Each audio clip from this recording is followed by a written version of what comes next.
Сәлем қымбатты достарым. Бүгін сіздермен шақыру жасап үйренетін боламыз. Мынау менің галереямда тұрған шаблон. Осыны алып, через CapCut приложение арқылы ашамыз бұл шаблонды. Осындай әдемі шаблон. Мінекейіңіз, мына жерден CapCut'ты таңдап, CapCut приложениесі арқылы ашамыз. Өте оңай шақыру жасаған. Бұны сіз шақыру жасап 3-4 мың теңгеден сатсаңыз болады, және одан да қымбат сатсаңыз болады. Егер рекламаға таргетке жіберсеңіз, бағаны қымбаттатасыз. Мінекейіңіз. Мынандай әдемі шаблондар керек болса, маған хабарласыңыз, астына номерім тұр. Қолжетімді бағада әдемі шаблондар, шрифттар сатамын. Добавить текст деген батырманы басып, екі жастың аты жөнін жазамыз. Мінекейіңіз.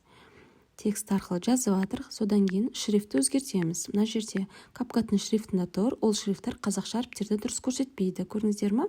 Сол үшін біз шрифтіға кіреміз. Мінекейіңіз, шрифтті бастық.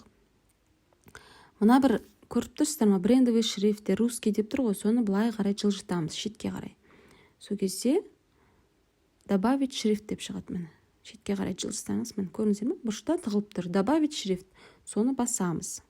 Соны басқан кезде өзіңіз ана плюсик тұр ғой, сол плюсикті басып, өзіңіздегі бар шрифттарды енгізсеңіз болады. Қазақша әдемі шрифттар. Мен жерде енгізіп қойған барлығын.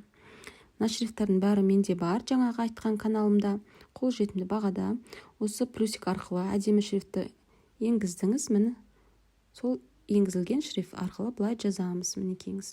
Цветін таңдаймыз. Ақ цвет болып тұр. Міне қара цвет қылсаңыз болады. Не болмаса өзіңізге ұнайтын любой жасыл түс па, мына шаблонда қандай түс сәйкес келеді, сондай цветпен жазсаңыз болады.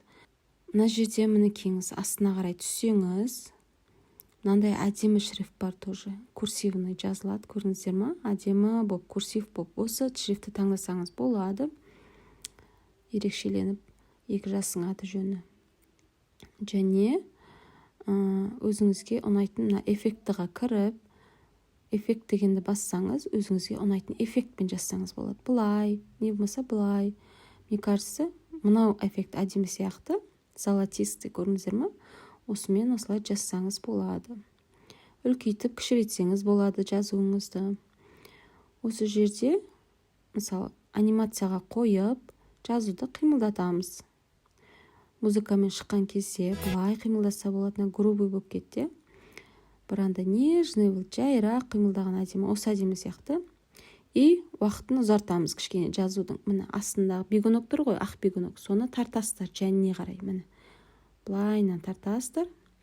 Міне қыз бен жігіттің суреті біткен жерге дейін, көрдіңіздер ме? Осы жерге дейін тартастар. Сосын анимацияға кіріп, анимацияның уақытын 1,5 секунд қыласыздар. Сонда 1,5 секунд бұлай әдемі қимылдап шығады. Анимацияға кіріп, астына міне секунды көрсетілген уақытысы, соны былай 1,5 секундқа келесіздер. Көрдіңіздер ме? Мінекейіңіз. Енді әдемі болды. Енді келесі бетімізге құрметті ағайын туыс, нағашы жиен, құда жекжат, мысалы құда жекжат, нағашы жиен, дос жарандар деп шақыратын қонақтарыңыздың тізімін жазасыз. Екінші бетке. Солай келтіріп аласыз. Мінекейіңіз. Бегунок арқылы ұзартасыз, жаңағыдай. Қалаған уақытыңызға тоже анимацияға кіріп, тоже қимылдарын келтіресіз. Мінекейіңіз. Бағанаға айтып өткен, алдында айтып өткендей, өзіңізге ұнаған қимылды келтіресіз. Міне. Кейбір шаблондар, мысалы, төбеде числосын, күннің, тойдың числосын жазғанға ыңғайлы екен. Бұны біз аяқ жаққа жібереміз, ал мына жерін алдына қойғым келіп тұр. Ол үшін шаблонды қырқып аламыз. Міне. Сөйтіп, мына число жазатын жерді аяқ жаққа жібереміз. Мына жерден бастап, міне разделить дегенді басамыз, астындағы көрдіңіздер ме? Разделитті басып, шаблонның үстін басып тұрып, сол кезде шаблон ортасынан екіге бөлінеді. Міне разделить етілді, көрдіңіздер ғой, екі ақ немен қоршалды бегунокпен.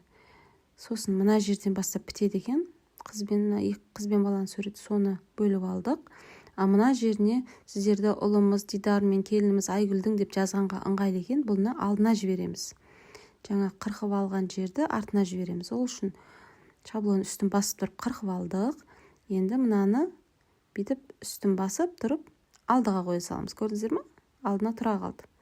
мінекейіңіз. Енді мына алдына тұрған жерге сіздерді ұлымыз, Дидар мен келініміз деген жазамыз да, мына числоны жазамыз. И содан кейін мысалы бір сөздер ұзақ оқылып тұру үшін жазған сөзіңіз зависанияға қойып қойсаңыз болады. Астында зависание деген бар. Сол кезде жазған сөзіңіз 3 секундқа ұзақ оқытылады. Енді музыка қою. Музыка қою үшін астында звуки деген көріп тұрсыздар ғой, батырмасын. Сол звукиді басамыз. Звукиға кіргенде өзімізге ұнайтын звукты таңдаймыз. Ол үшін TikTok деп шығады, бізге TikToктан керек жоқ өлең таңдаудың. Ана бір TikToктың қасына 4 бұрышта тұр ғой, соны бассаңыз, мына извлечь видео из звука дейді.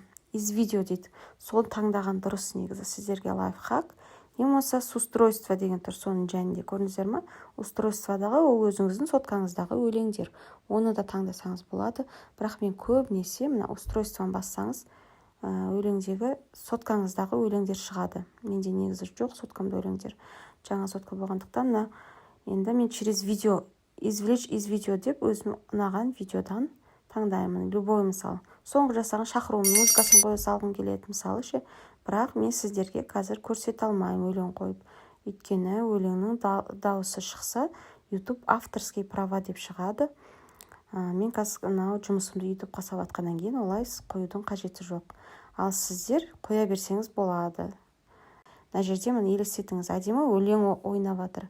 Жас жұбайлар жайлы мысалы. Өлеңмен бірге былай сөздер шығып жатыр. Солай болады. Ең соңында төбесіне тұрған стрелка бар ғой, соны бассаңыз сохранить етіледі. Содан кейін тарата бересіз. Не болмаса клиентіңізге жібересіз.